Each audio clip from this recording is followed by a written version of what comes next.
Yes, I'm Alka Airy. I'm from San Francisco. I'm also a volunteer with Consumer Watchdog. Thank you for presenting your findings and listening to public feedback today. However, I wish more members of the public had been involved with the survey. Given one of the topics covered is public outreach, it's nonsensical that only 55 members of the public, compared to nearly 4,800 licensees, were allowed to participate. This survey simply doesn't reflect all stakeholders. Conducting surveys of just doctors isn't the way to improve public trust or dispel perceived bias against consumers. The public wants greater transparency engagement with the medical board. We want to be a part of the conversation. If the medical board truly wants to conduct a fair and balanced investigation that respects all parties, then I believe interviews are critical to all investigations, not just of the patient or family filing the complaint, but the doctors too. No complaint should be dismissed without an intake interview. If a complaint proceeds to the review stage and medical records are requested, then the medical board ought to share those records with the complainant to ensure it's complete and accurate. If a physician is disciplined and offered a settlement, the complainant should be notified and at least given an opportunity to share a statement during the process rather than at the end.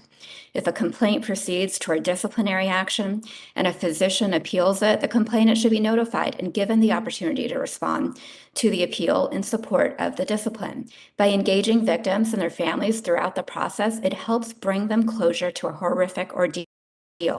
Victims and families are not statistics after all. The harm suffered is real, usually catastrophic, and deserves to be handled with sensitivity.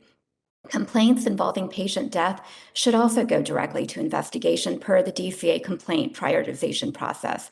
The medical board may be exempt from the process right now, but this exemption needs to be removed.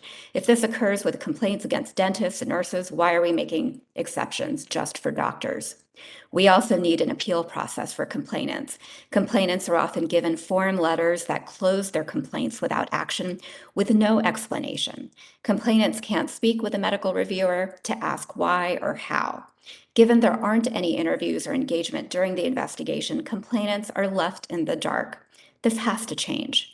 There's so much more that needs to be done to improve public trust on the enforcement side. The medical board does a great job engaging with licensees and protecting their livelihoods, but 30 shows seconds little remaining. consideration toward the livelihoods of injured patients or their deaths and what consequences that may have on families. My sense is that the board has far more engagement with the CMA than with consumer groups or patient advocates, and I hope that will change in the future. Thank you. Thank you for your public comment.